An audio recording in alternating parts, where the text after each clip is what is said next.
Welcome to NTD News. I'm Steve Lance in for Kevin Hogan. Here are today's top stories. President Biden reacts to the murder verdict in George Floyd's death. We hear from Floyd's family members too. A number of Black Lives Matter groups marched through New York City after the verdict was announced. The Attorney General for Arizona writes to his state senators. He's urging them to oppose expanding the Supreme Court, calling the effort an assault on judicial independence. While Democrats and Republicans blame each other for the crisis on the southern border, the director of a Mexican shelter for immigrants describes what he sees and why more immigrants are coming. Some Texas Congress members reveal what they call lack of compassion at the southern border. They plead with Biden and Harris to take a look for themselves.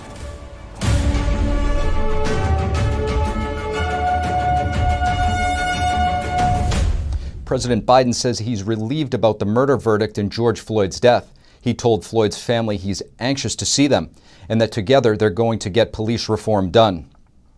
President Biden says the murder verdict for George Floyd's death is a giant step forward. He said while most officers serve their communities honorably, some fail to meet the standard, and they must be held accountable. No one should be above the law, and today's verdict sends that message. But it's not enough. We can't stop here. The president is calling on the Senate to pass a police reform act named after George Floyd. The House passed it in early March. It's now sitting in the Senate. Biden also called Floyd's family. Feeling better now. Nothing is going to make it all better, but at least God, now there's some justice. Right.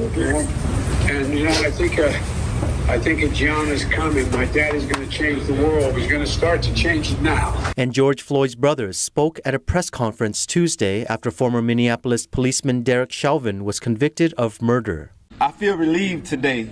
Today, we are able to breathe again. His brother Terrence said God answered their calls for justice.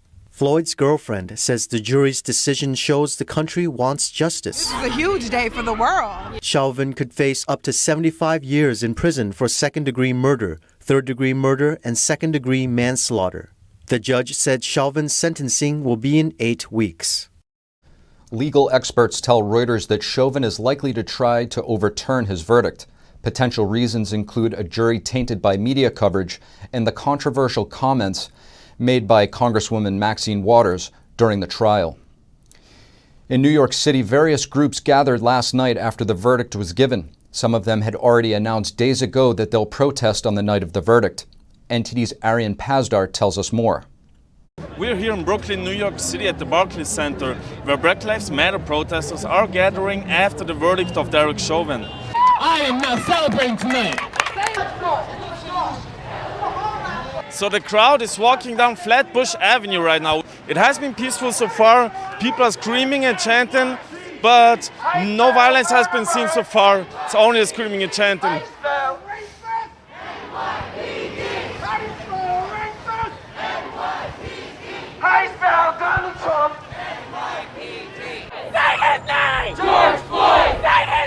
For the most part, the crowd was chanting anti-police slogans.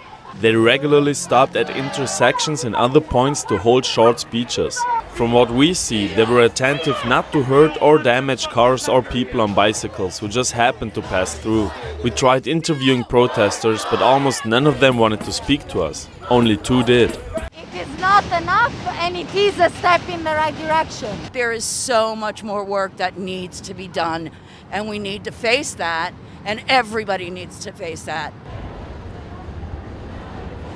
Quick recap from today, the tensions were really high, especially in the first few rows of the protest where the organizers were. They were basically yelling at everybody. They were yelling at reporters. They were yelling at us at some point. Didn't appreciate us taking pictures. They didn't like that at all. They even yelled at their own supporters that happened to be on the street and see us and show signs of support, but they didn't appreciate any of that. BLM supporters also gathered at Times Square to rally after the Chauvin verdict. One of the speakers shared a story about how his brother was killed by NYPD and his dead body was left naked in the street in the middle of the day. After speaking to rally-goers, the organizer led everyone on a march through the streets of Manhattan. Many people waved in support from their cars on the side of the street. Others waved from restaurants, and there were even people cheering from apartment windows. At one point, the leaders stopped everyone in the middle of a busy intersection downtown and had everyone take a knee. As traffic began to pile up and drivers honked their horns, the speaker asked everyone in the crowd to shout the name of a victim of police brutality. Then he said the group would stay in the intersection until there's justice for all of them. After about 30 minutes, the march continued on and ended at Washington Square Park, where there was a small memorial for Daunte Wright. The rally organizer told everyone that Chauvin's guilty verdict is just a small step toward what they want to achieve. Arian Pastar, NTD News, New York. Minnesota is set to prosecute the other 3 officers involved in the George Floyd case. They face a trial in August on charges of aiding and abetting a murder. 27-year-old Alexander King, 38-year-old Thomas Lane, and 35-year-old Tu Tao all face charges. All had physical contact with Floyd except Tao, who instead stood between the other officers and the public and held back the onlookers. King was one of the first 2 officers to arrive on the scene. He began his police career just months before the incident. Lane arrived with King and handcuffed Floyd.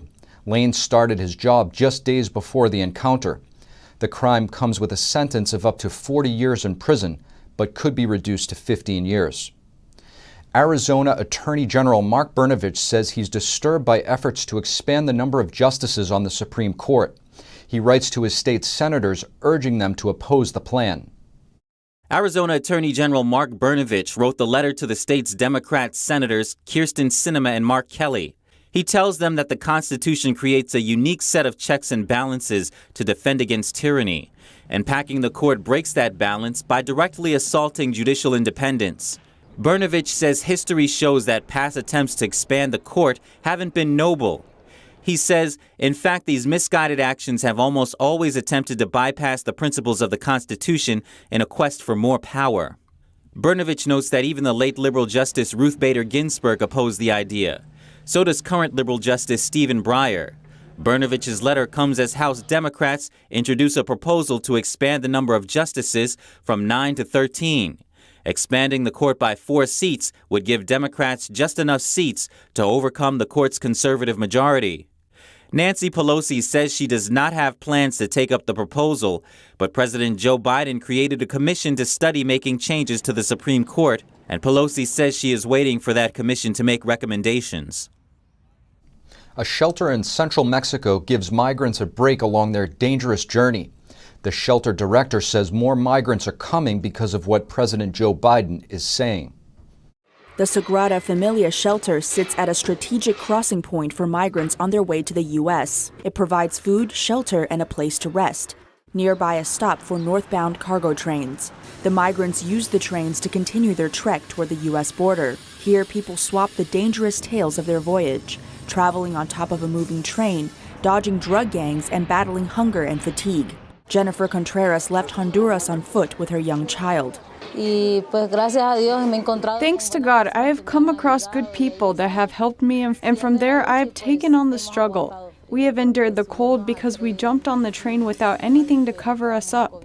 We have suffered hunger.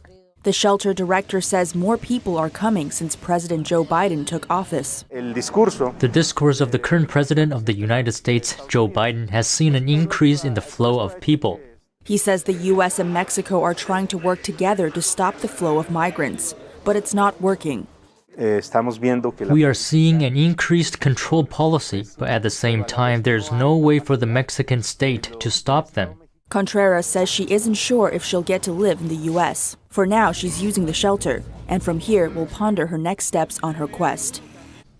The Biden administration announces it will offer 22,000 extra seasonal guest worker visas to employers. 6,000 of the visas are set aside for 3 Central American countries. The additional visas are for non-agriculture temporary work. Employers have to certify that they tried and failed to hire American workers. They must show that they will suffer irreparable harm if they can't fill the vacant position. Some businesses cheered the move. They say it builds the U.S. economy, but others say the visas take jobs from Americans and drive down wages. They say it's a myth that unemployed Americans refuse to take these jobs. The 22,000 visas are in addition to the 66,000 offered to U.S. businesses annually. In a new twist on the program, 6,000 of the visas must come from Guatemala, Honduras, or El Salvador. This meets the goal of one of President Biden's executive orders to expand legal options for immigration. A group of Texas representatives recently took a trip to the southern border, and now they are revealing what they saw. NTD's Melina Wisecup has more from Capitol Hill. A group of about 13 Texas representatives say their communities are suffering from the border crisis, and they suspect a snowball effect in the years to come. That's due to the strain it will have on the economy, the foster care system, and the increase in drug and sex trafficking. Representative Ronnie Jackson warns of a criminal crisis in the future years, since many of these young migrants that come are indebted to cartels. I asked him, I said, how much did you pay? What did you guys have to pay the cartel to get here? You know what they said? They said, nothing. We didn't pay the cartel anything. We don't have any money. They said, we have to work it off when we get there. Listen to me, work it off when you get there. Work it off for the cartel. They're going to be involved in criminal activities on behalf of the cartel when they get here. What we witnessed were kids who were totally traumatized.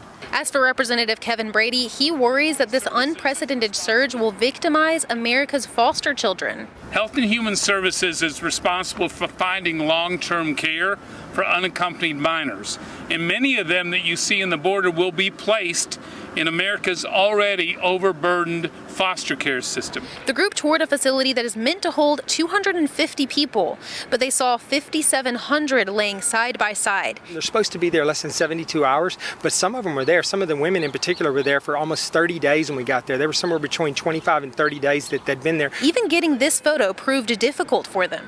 And she followed us around like a KGB handler. She was there to intimidate the Border Patrol agents that were talking to me about what was going on. But these people, they were not intimidated by her. The vast majority of the ones I was with, they were anxious for us to know what's going on. They called on the Biden-Harris administration to get a first-hand account of the reality so that they can start to solve it. You'll talk to the women who are working with these girls, who will tell you their stories of how they've been gang raped on the way here, and it's not just the little girls. The representatives reiterated time and time again that allowing this humanitarian crisis to escalate at the border is not compassionate, not for the American people or for the migrants that are trying to come.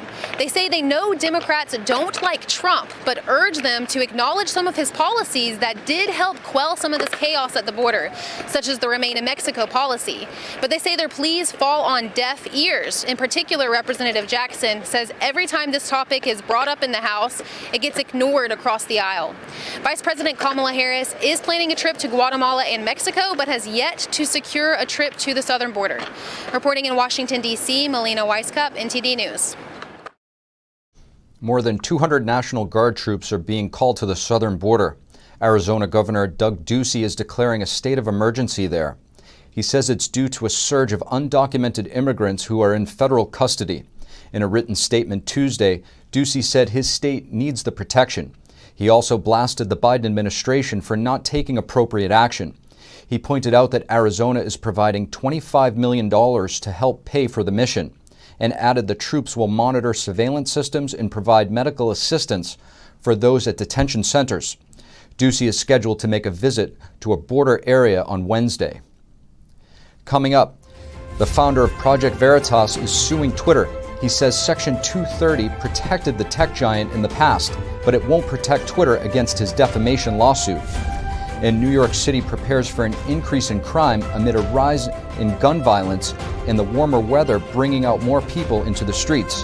That and more on NTD News.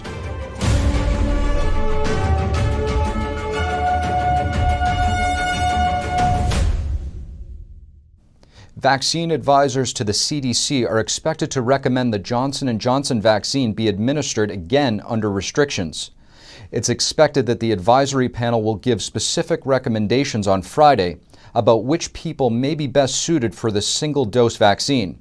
Researchers think, based on a risk-benefit analysis, the Johnson & Johnson vaccine should be returned to the U.S. distribution of the vaccine was put on pause after blood clots appeared in a handful of women and at least one man who received it. But experts point out there is a greater risk of serious blood clots in contracting the virus itself. After Friday's meeting, Dr. Anthony Fauci was among the medical experts who believe the vaccine will come back on the market, however, with restrictions.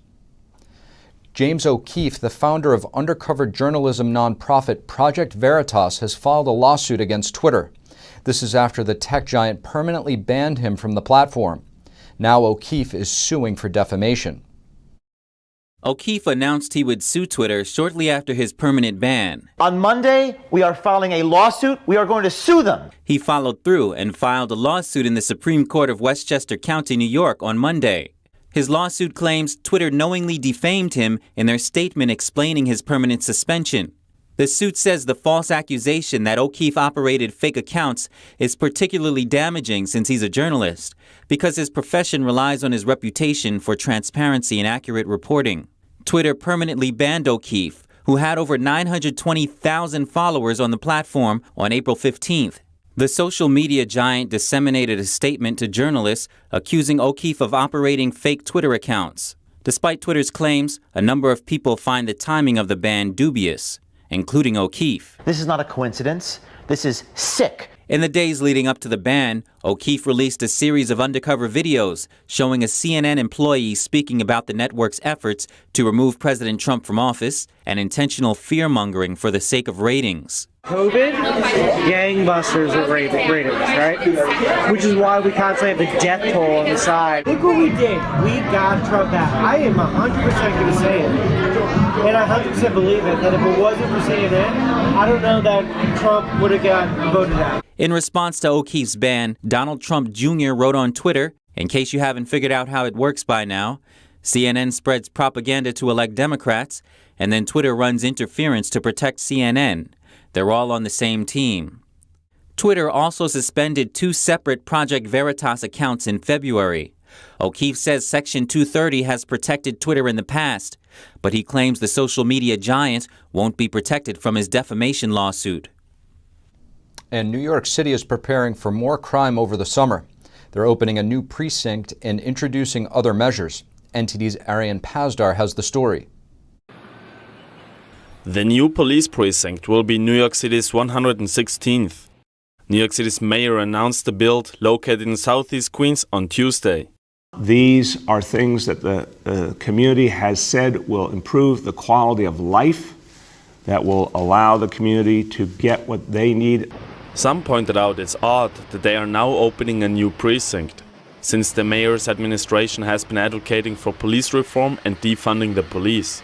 The precinct had been in the planning phase for years, but the city froze the funds for it last year. And the mayor announced a new program called Safe Summer New York City. Crime is usually higher in summer than in winter. We're planning right now for the summer to create a safer summer in New York City, to address the scourge of gun violence. In early 2020, bail reform took effect in New York City. Because of that, many who are arrested for gun possession are being released ahead of their court trial. Police unions in the city directly blame that bail reform for a surge in gun crime. As soon as you arrest people, they seem to be put back on the street. Is there any effort that's going to be made to try to change the bail laws? The mayor didn't answer the question directly, but said courts are beginning plans to reopen. Arian Pazdar, NTD News, New York. Coming up, Apple holds a virtual product launch event. Apple CEO Tim Cook introduces product updates and more devices featuring Apple's new in-house chips. Technology companies address the problem of latency. Members of the San Francisco Opera test the devices and prepare for their first live performance since the pandemic.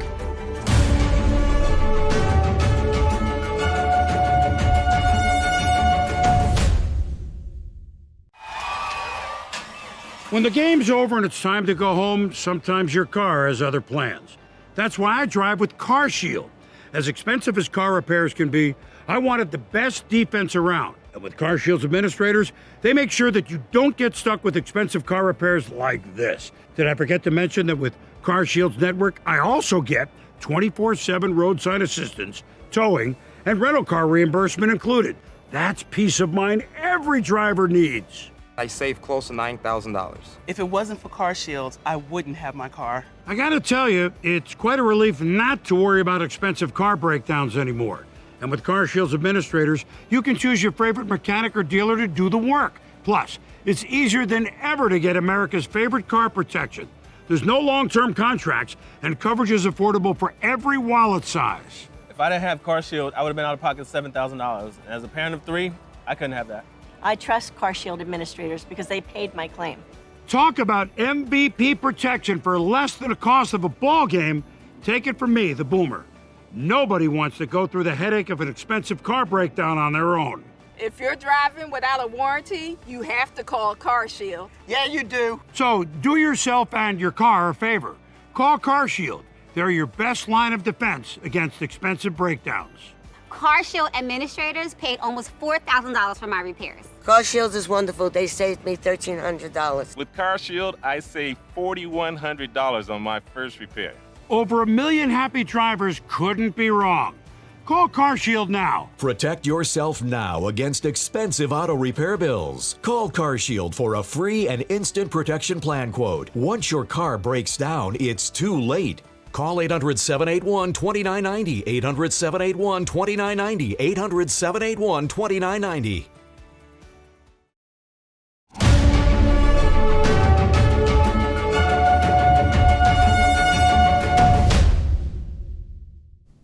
Apple announced a line of slim iMac computers and iPads with higher quality video. Apple also says it's using its own processors as it speeds up its migration away from Intel. Hello and welcome back to Apple Park for our first event of 2021. Apple CEO Tim Cook on Tuesday kicked off the company's virtual product launch event by introducing a new purple shade for its iPhone 12 lineup.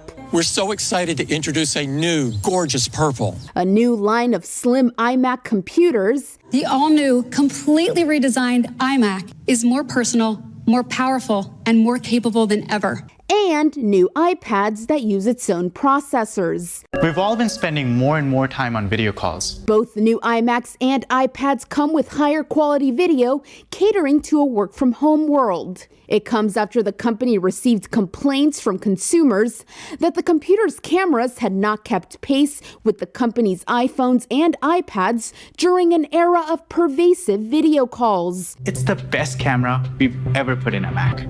The company also announced podcast subscription services that will compete with rival Spotify and an updated Apple TV set-top box with better color output and a faster processor chip. This is AirTag. Also Tuesday, Apple unveiled AirTags, a small $29 tracking device to help locate lost keys, phones, or luggage.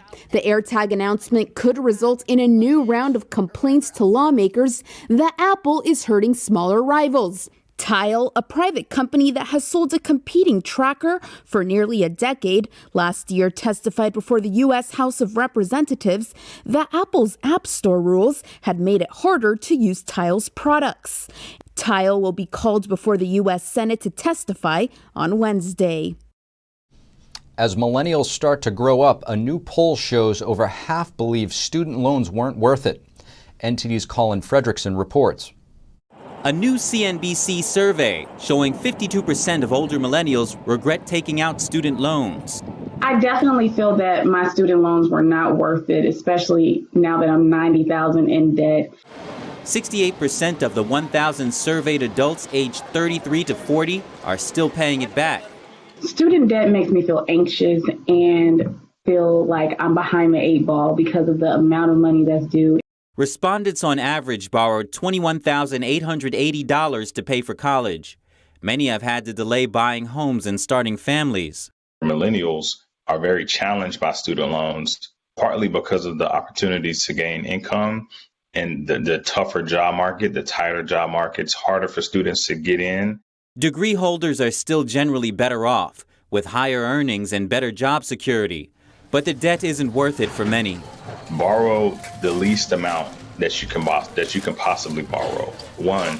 And then two, when you're thinking about student loan debt, also think about what your career opportunities are beyond college and what financial position you're going to be in to be able to repay that debt. These days, many plan on skipping college altogether. A program called Praxis helps you apprentice at a growing business with no college degree required. We started Praxis with the goal of helping young people get, prepared for their long-term careers as soon as possible by focusing on gaining real-world experience. The one-year program matches young adults with full-time paid apprenticeships. Over 400 people have graduated from the program so far. Colin Fredrickson, NTD News. The weather isn't the only thing heating up as Americans are making travel plans for the summer.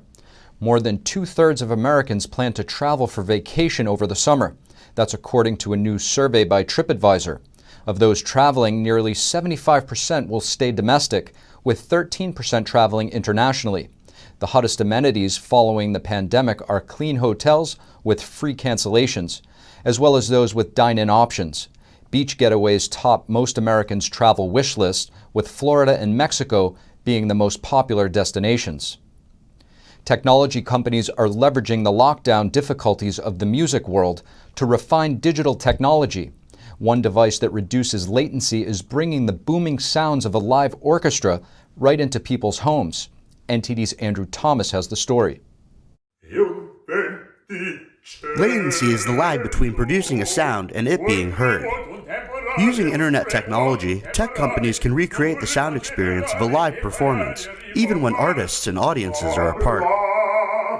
They do it by reducing that lag. One of the tech's early users is the San Francisco Opera. The performance will return to the stage for its first live shows in more than a year on Friday. Converted into digital. Rehearsal featured a test version of a pocket-sized device named Aloha. It was developed by Stockholm-based tech company Elk OS in partnership with telecom providers Ericsson, Vodafone, and Verizon. I feel really good. It's been really fun getting to do all of this for, the first time in a year. We've done rehearsals for both Barber and the Adler live concert now, so that's been really fun. I heard my other Adler colleagues for the first time since we went into work from home and The device cuts latency from around 600 milliseconds to roughly 20 milliseconds. That means two performers who would normally sound out of sync now sound as if they're in the same room.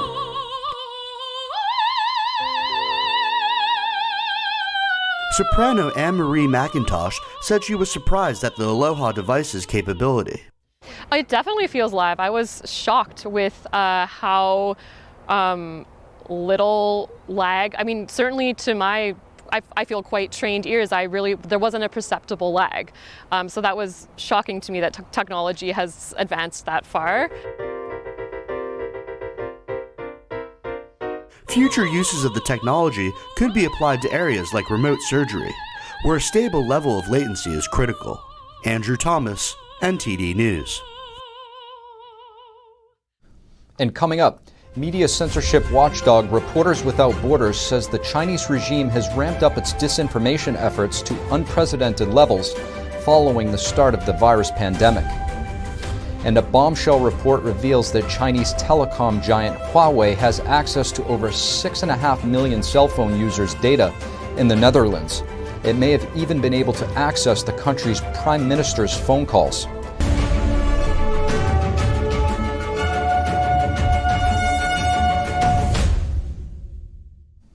A hospital researcher was sentenced to 33 months in prison for conspiring to steal trade secrets from an Ohio children's hospital to sell in China. 51-year-old Zhou Yu pleaded guilty to stealing at least 5 trade secrets related to exomes research from the nationwide Children's Hospital Research Institute. Zhou's co-conspirator and wife was sentenced in February to 30 months in prison for her role. Court documents say the couple started a company in China to create and sell kits using stolen trade secrets from the institute. The Justice Department stated they were part of the Chinese regime's state programs. These programs provide support and encouragement for stealing foreign technology and bringing it back to China. The Chinese Communist Party continues to take internet censorship, surveillance, and propaganda to unprecedented levels. That's one of the conclusions from the newest report released by Reporters Without Borders. NTD's David Vives has more. A virus of disinformation is taking over Asia, and China's largely to blame. That's according to the Reporters Without Borders annual report released on Tuesday. The NGO says the Chinese Communist Party's state propaganda has scaled up to unprecedented levels following the virus crisis. The whole Asian continent is being contaminated by the virus of media censorship and of media surveillance. This is very, very dangerous. With the exception of Taiwan, Japan, South Korea, and Mongolia, RSF says all countries in the Asian region face not only a pressure to change their narratives on the virus, but are being provided help to censor their own journalists. The Chinese regime is providing draft regulations, is providing some surveillance material, is providing some financial assistance for these authoritarian governments to better control the media. Alviani says countries that were engaged with democracies 20 years ago are now forming more partnerships with the CCP. This follows Beijing's investments in Asia. In order to secure these, the CCP creates deeper bonds with neighboring countries, as in Cambodia, where China funds 70% of the country's much-needed roads and bridges. The NGO director says true democracies should use their momentum to defend against the dictatorship's propaganda and set examples of how to face CCP interference. David Vives, NTD News, Paris. The wife of a renowned human rights lawyer is demanding the Chinese regime let her see her husband, whether he's dead or alive. Lawyer Gao Zhisheng has been missing since he was arrested by Chinese authorities back in 2017. Chinese human rights lawyer Gao Zhisheng once said, "You cannot be a rights lawyer in China without becoming a rights case yourself." Gao himself was no exception. The lawyer turns 57 this week. He was forcibly disappeared by Chinese authorities and has been missing for over 1,000 days. His wife escaped to the U.S. with their children. Now she says she's worried her husband may no longer be alive. Chinese Communist Party, from a humane point of view, please return Gao Zhisheng's ashes to me so that our family can reunite in this form. She demanded that Beijing either return her husband's ashes or grant her a visa, allowing her to return to China and serve a prison sentence alongside him. Gao is known as China's conscience. He was one of the first pro bono lawyers in China, often representing farmers whose land was forcibly seized by authorities. Workers seek labor rights, Falun Gong practitioners tortured in labor camps, and Christian pastors arrested for printing and giving out copies of the Bible. He also helped investigate forced organ harvesting allegations of prisoners of conscience. In 2005, he issued a statement to publicly withdraw from the Chinese Communist Party, saying the regime has never stopped killing. He was repeatedly detained by authorities and tortured. You cannot move. You are handcuffed, and if you move, it hurts your wrist. His teeth were damaged due to beatings in jail. He said guards also tortured him by using electric shock baton on his face. The Chinese regime is not a regime. They are monsters. This family paid a huge price for speaking up. In May 2020, Gao's sister committed suicide after enduring years of harassment and intimidation. That's because of her relation to her brother. But the wife said she won't stop her efforts despite the pressure. I think it is for the sake of the children. I have to give the children an explanation. I think I still have to get up to look for Gao Zhisheng. Much like how her husband's strength never wavered, even in the face of enormous difficulty. My strength to survive comes from my belief in God, my faith in people. Once you realize that your inner strength is endless and that pain is only inflicted in a small part of you, then your spirit becomes stronger than the pain, and the pain disappears. Penny Zhou, NTD News. China's military-linked telecom giant may have been able to eavesdrop on the Dutch Prime Minister's phone calls. A Dutch media company obtained a report showing Huawei's ties to the Netherlands' largest mobile network provider. NTD's Tiffany Meyer brings us more. Chinese telecom giant Huawei may have been able to listen to the Dutch Prime Minister's phone calls. A bombshell report says that Huawei employees in both the Netherlands and China were able to eavesdrop on all calls taking place on one of the Netherlands' largest mobile networks, KPN, including those by the country's then top leader. This is according to a secret internal report by KPN 10 years ago, but it was only made public recently after a Dutch newspaper obtained it. In 2010, the Dutch operator worried that the report could be too damning. If the public knew about it, the report says, their company wouldn't survive. So they kept the findings to themselves. KPN had 6.5 million subscribers at the time, and then Dutch Prime Minister also used the service. The report says Huawei employees were able to know which numbers were tapped by Dutch police and intelligence services. Responding to the Dutch newspaper, KPN said there is no evidence Huawei stole their customer data. Huawei also denied the claims in the report. Huawei's founder and CEO used to work for the Chinese military. The U.S. believes Huawei poses national security risks. The Trump administration ramped up efforts persuading allies to stop using their 5G service. In 2019, KPN dropped Huawei from its 5G network, but continues to use it for other services. Last year, the UK banned network providers from using Huawei products. The US and Japan are teaming up to invest $4.5 billion in 6G technology. The goal is to create an alternative to a Beijing-led 5G data network. While 5G networks still have limited coverage as of now, President Biden and the Japanese Prime Minister are already talking about 6G. It's going to be even faster than 5G. 6G is the next generation standard now under development for wireless communications. China, South Korea, Germany, the UK, Finland, and Sweden are competing with each other to develop the best 6G network. Japan's Nikkei newspaper says China's Huawei and ZTE hold about 40% of global base stations. Last October, the U.S.-based Alliance for Telecom Industry Solutions announced the launch of an industry initiative to advance leadership in 6G. The founding members include AT&T, Facebook, Microsoft, T-Mobile, Verizon, Bell Canada, and the like. But the alliance excludes Huawei and ZTE. In a statement last Friday, the White House promises that the U.S. will invest $2.5 billion, and Japan will contribute $2 billion to develop 6G network. Hong Kong's press freedom ranks 80th in the world, and the situation keeps on deteriorating.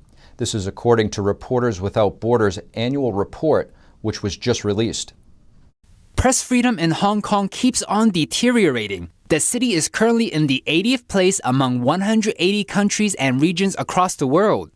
This is based on the annual World Press Freedom Index that non-profit organization Reporters Without Borders, or RSF, released on Tuesday. The report says the national security law allowed Beijing to, quote, intervene directly in Hong Kong in order to arbitrarily punish what it regards as crimes against the state, adding this is especially dangerous for journalists. Last year, Beijing imposed the so-called national security law on Hong Kong. It is widely considered a tool for Beijing to restrict freedoms in the financial hub. The report also mentions Jimmy Lai, the founder of the pro-democracy newspaper Apple Daily. He was recently charged and sentenced under this law. Last week, the attack on the printing warehouse of the Epoch Times newspaper in Hong Kong also raised attention worldwide. This is the second attack against the Epoch Times in Hong Kong in less than 2 years. RSF called on Hong Kong's chief executive Carrie Lam to punish the attackers, citing freedoms for independent media. Over the past 2 decades, Hong Kong's ranking on the Press Freedom Index has dropped from number 18 to number 80.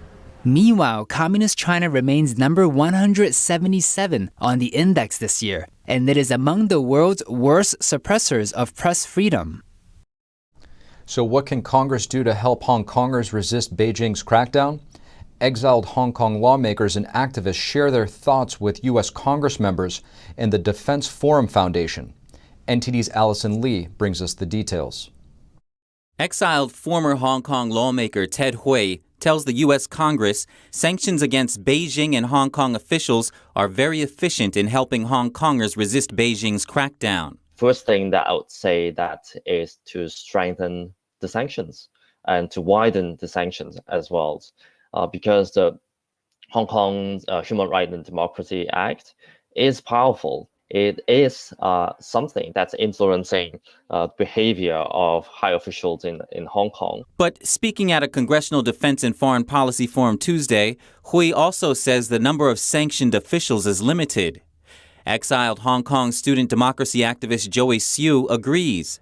She adds, in addition to sanctioning officials, the U.S. should also consider sanctioning entities that have helped the Chinese Communist Party, or CCP. Especially financial institutions which have been involved or have been contributing to the human rights atrocities committed by the Chinese Communist Party. For example, HSBC, which has frozen TED and also the other pro-democracy stakeholders' accounts. Siu points out the CCP has been successful at co-opting the business community in Hong Kong and using red capital and state-owned enterprises to further infiltrate local economies. But she also adds it's not just Chinese and Hong Kong companies that have become subservient to Beijing. We are also seeing our own companies have been kowtowing to Beijing. We have been sacrificing our human rights values in exchange of the very great and also very attractive economic benefits from the Chinese Communist Party. So it would also for us to highlight and also to stress on the importance of responsibilities of our own companies. Siu says she believes the U.S. can regulate those corporations and their cooperation with Beijing and Chinese state-owned companies. She says she is pleased about the introduction of the Bipartisan Strategic Competition Act of 2021 earlier this month. Last week, 2 senators introduced a bipartisan bill aimed at fighting back against Beijing's unfair trade practices. And just Monday, the House overwhelmingly passed a resolution condemning Beijing's suppression of freedoms in Hong Kong. Reporting by Allison Lee, NTD News. And still to come, a plan to build a breakaway soccer league in Europe ends with statements of apology. Now sports fans are calling for tighter control on the way soccer teams are run. And a French experiment isolates participants in a cave for 40 days. They live in partial darkness in colder temperatures. The project aims to study how they adapt and what happens to their brains. Find out more in just a minute.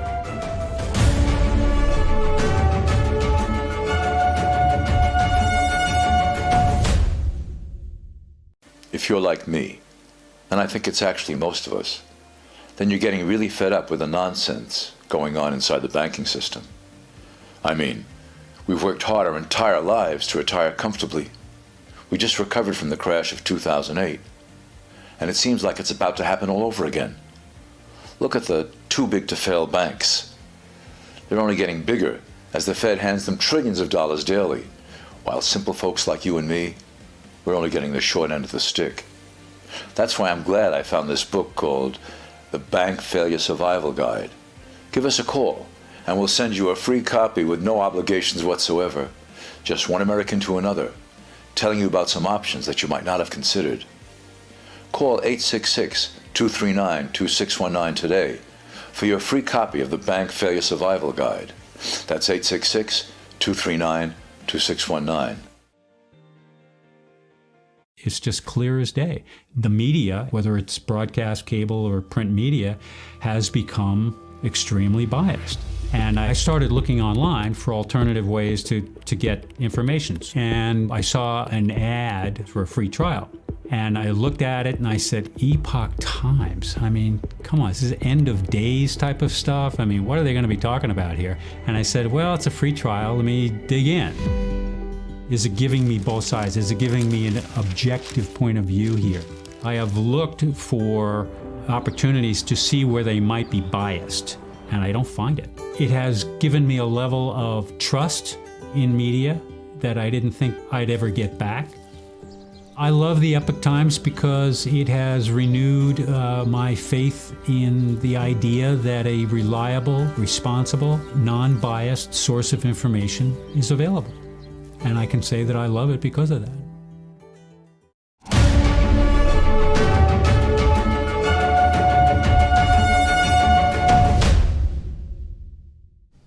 Plans for a breakaway European soccer league have collapsed following fan opposition. Now some of the clubs involved are admitting defeat and apologizing. The plan united fans, players and politicians in furious opposition. Now Europe's proposed soccer Super League has collapsed. That just days after the plan was unveiled. On Wednesday, Juventus chairman Andrea Agnelli admitted defeat. I remain convinced of the beauty of that project, of the value it would have developed to the pyramid, of the creation of the best competition in the world. But admittedly, no. I mean, I don't think that that project is now still up and running. The project collapsed after all 6 of the English clubs involved pulled out. Manchester City and Chelsea went first on Tuesday, with others soon following. That left just 6 participating clubs in Spain and Italy. Critics had blasted the new contest as a closed shop, open only to a few elite teams. On Wednesday, Liverpool owner John Henry said sorry to fans for his role.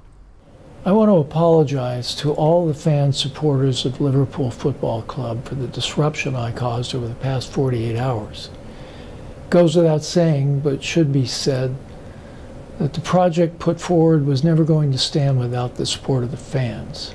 Other clubs, including Arsenal, published their own statements, featuring varying degrees of apology. But the debacle will prompt a lot of soul-searching. Some of the club owners involved are under pressure from fans to quit. Governments are under pressure to reform how teams can be owned and run. The events may also leave lingering feelings of betrayal and bitterness on all sides. Football's future remains very uncertain.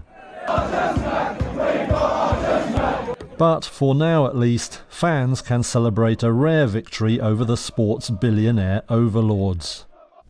Imagine, no phone, no watch, and no natural light. A science experiment in France is seeing a group of volunteers locked down in a cave for 40 days. A French scientific project called the Deep Time has put 15 men and women under voluntary quarantine in a cave since March 14th. They have to live 40 days in partial darkness without any instrument to measure time. The cave is located underground in a mountain range in southwestern France. A team of scientists outside is monitoring their sleep patterns and behavioral reactions. So we really want to have a big picture of how they live, how they can synchronize them, how they can adapt finally to this kind of environment and situation. In a world of pandemic lockdowns, the project is the first of its kind to study how the human brain adapts to isolation, rather than just the physiological effects of isolation. 4 tons of food and equipment were transported to ensure their survival, but it is a challenge to get used to the natural settings. The 15 participants, including the mission leader, have to suffer from low temperature and high humidity of the cave. They also have to generate their own electricity with a pedal boat system. We know that they are all completely desynchronized, and so it's very hard, very difficult to carry out all the daily activities. The team hopes to provide valuable experience for future space missions and workers in isolated environments, such as submariners. The experiment costs the equivalent of roughly $1.4 million, with funding from both public and private sources. Coming up, a martial artist in Japan finds a way to share his love of samurai culture virtually after a change of plans for the Tokyo Olympics. That and more here on NTD News.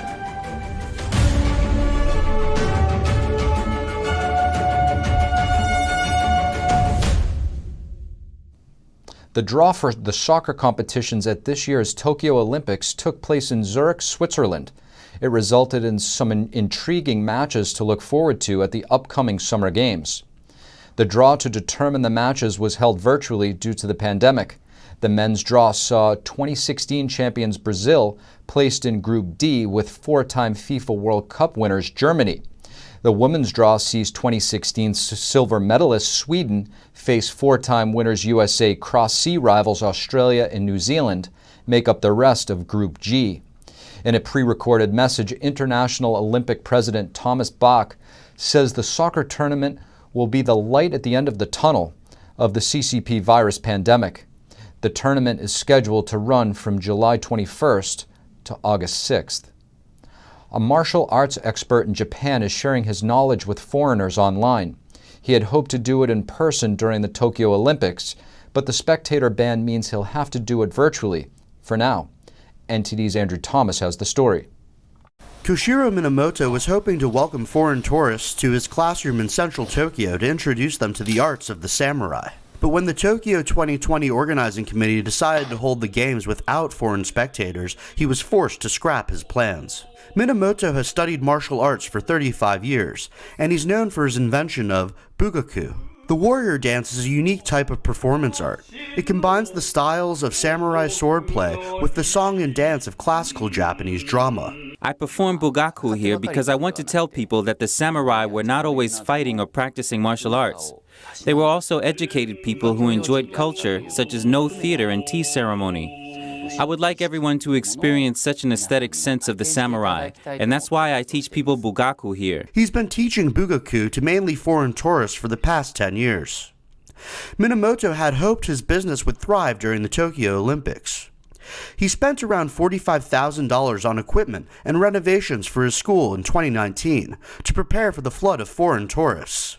We had prepared a lot of samurai armor, Japanese swords, and training clothes, but the Olympics was delayed by 1 year, and eventually it was decided to be held without overseas spectators. I was hoping more people could come and experience the samurai culture, and it's very sad to know that this is not going to happen. Minamoto has found a new way to reach his students globally through online classes. Bearing a katana sword in his right hand and an iPad in the left, Minamoto is now showing students the arts of the samurai through Zoom classes. But he says the experience pales in comparison to in-person classes. Minamoto charges $85 per student for in-person classes and $18 per student for the online version. Andrew Thomas, NTD News. And that's all for now. You can catch the news again tonight at 6:30 Eastern. I'm Steve Lance in for Kevin Hogan. Have a great day.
Where am I going and why? I don't say it often, I don't say it enough. 2/3 of people with a mental illness get no treatment. Watch as I demonstrate. It's like fishing. Fishing with a needle in my leg. What reactions do you get when you tell people that you study happiness? I wasn't sure that we could solve this issue, but I know it is possible.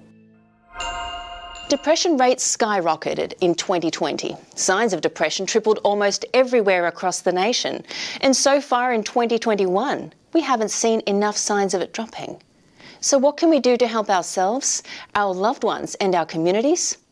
Well, we met some amazing people who are doing just that. They're tapping into modern, traditional, and new digital technologies to make it happen. I know that I'm depressed when basically I don't want to take care of myself. When I start getting those in my head, that's when I know I need to do something about it, so I'm not dwelling on those really bad thoughts.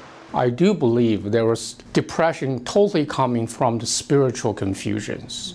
the patients come in and say, I don't know why I have to live. What's the meaning and the purpose? I have no meaning and the purpose to be here. So in Chinese medicine, we don't separate the mind from the body because they are really the two sides of one coin. So you take deep breaths. Okay, they're already in. Oh, it's in. Okay, I didn't feel anything. It's like energetic detox, so to speak, or emotional detox. I tell people that I study happiness and I immediately go to distress. Happiness and distress are, different sides of the same coin, but I'm always surprised that that's where people's heads go a lot of the time. You're kind of bringing together the science plus the technology. Technology, I think, is really promising. It's not replacing anybody because I think everybody needs different things, but it's providing another option, a robust option, and a medical device doing something that maybe 20 years ago only a therapist was doing. That's pretty exciting. Pop the hood on your mental engine. Therapy will not cause you to grow lady bits. You can't fix your mental health with duct tape. I mean, this is just amazing. Did you know that men have feelings too? No, not just the hippies. All of us. Hello, I'm Dr. Rich Mahogany. Welcome to Man Therapy. Good marketing is really getting about relating to somebody, right? So they really see themselves in it. They can discover that truth. Watch the full episode of Life and Times every week on NTD Television. We have a new channel. Subscribe to us on YouTube at NTD News. Get the highlights of our news broadcast and the most important headlines that we curate especially for you. Don't miss out on important news. Our videos are being deleted. So if you don't want to be cut off from honest news, take a moment to sign up for our newsletter at newsletter.ntd.com so you don't lose access to NTD. Go to newsletter.ntd.com to sign up for our evening newsletter.